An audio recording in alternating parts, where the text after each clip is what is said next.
Depuis 2005, le Togo vit sous le règne continu de Faure Gnassingbé, dont la présidence, perçue par certains comme un contrat sans fin, semble avoir éloigné le pays de toute dynamique démocratique et de développement socio-économique.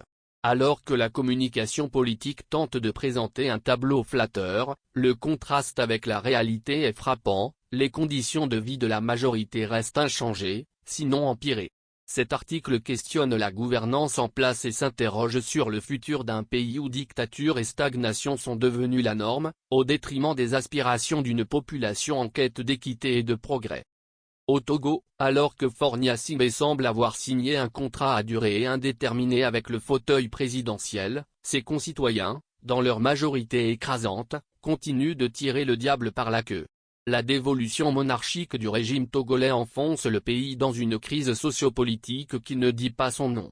Entre le mirage des balbutiements démocratiques et les années Faure Gnassingbé, il y a une constante, les conditions de vie de la majorité de la population n'ont guère changé.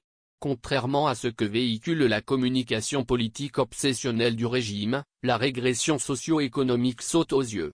Le correcteur, N°1181, bi-hebdomadaire togolais. Nous avons souvent l'habitude, en discutant avec des amis sur la situation dramatique de beaucoup de pays africains et surtout du Togo, de dire que nous aurions préféré, sur le continent noir, la dictature chinoise.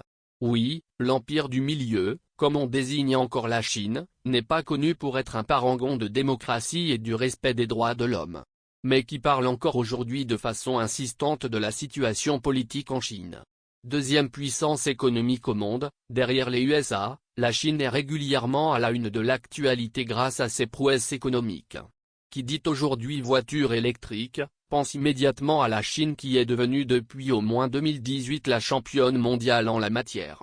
Donc l'exemple chinois montre que sans la démocratie, comme on l'a défini du point de vue occidental, avec alternance régulière au sommet de l'État, avec respect des droits de l'homme et liberté de la presse et d'expression, le développement et la prospérité sont possibles.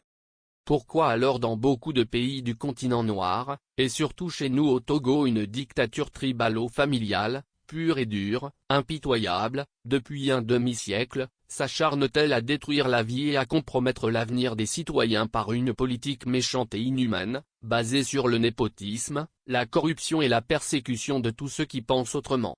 Pourquoi, pour la conservation du pouvoir à tout prix, les autres Togolais sont-ils devenus des ennemis à abattre?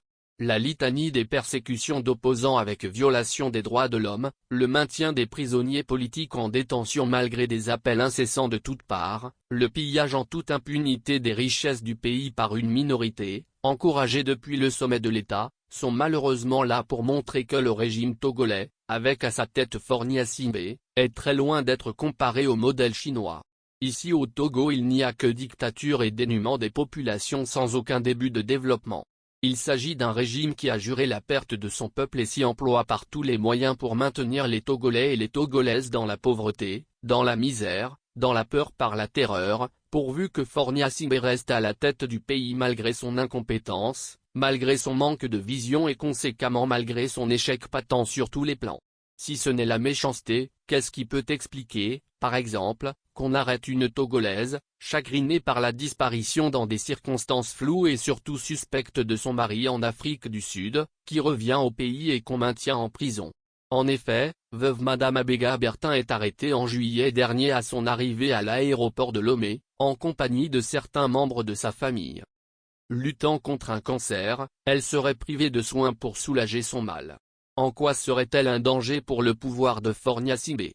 Ou existe-t-il d'autres raisons pour sa détention que nous ignorons? Feu Bertin Agba fut un homme d'affaires qui avait du succès. Et en mourant il doit avoir laissé une certaine fortune.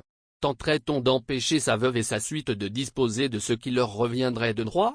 Voilà les quelques questions que suscite l'arrestation et la détention arbitraire, depuis 3 mois, de la veuve Agba Bertin qui, en dehors du volet financier, voudrait certainement organiser des cérémonies traditionnelles pour le repos de l'âme de son défunt mari, comme cela se passe dans presque toutes nos communautés au Togo.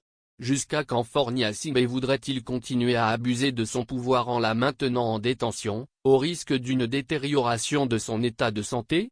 La même interrogation est également valable pour le maintien en détention des prisonniers politiques, comme ceux du PNP, de Tigre Révolution, de Jean-Paul Oumolou et surtout de Kpatcha Gnassingbé. Faure Gnassingbé devrait cesser de se moquer de ses compatriotes en feignant de jouer au monsieur propre qui donne des leçons de bonne conduite ailleurs, alors qu'il est celui qui en a le plus besoin pour s'occuper des nombreux problèmes qui assaillent les Togolais dans leur vie quotidienne. À côté de chez nous à l'Est, le président béninois, Patrice Talon, ne fait pas beaucoup de bruit, ne joue pas au faux panafricaniste avec son ministre des Affaires étrangères, mais développe intelligemment et patiemment son pays, comme l'a écrit Liberté dans sa parution N-3 1962 jeudi dernier. Voilà un pays, le Togo, qui possède presque tout, un sous-sol riche, de la compétence, du potentiel, etc. pour évoluer positivement et briller, mais qui, depuis 60 ans, échoue lamentablement et ne cesse de se sous-développer. Le Togo est devenu un grand corps malade à cause de la corruption, de la malgouvernance chronique, du népotisme, du pillage économique et des deniers publics. Ce n'est pas Faure Gnassingbé qui nous démentirait, lui qui affirmait en 2012, qu'une minorité a accaparé tous les biens et richesses du pays et baigne dans les délices de Kapou, pendant que la grande majorité des citoyens patauge dans une misère indicible. Qu'on ne nous comprenne pas mal. En prenant l'exemple du modèle chinois, nous n'avons aucune intention de faire l'apologie de la dictature.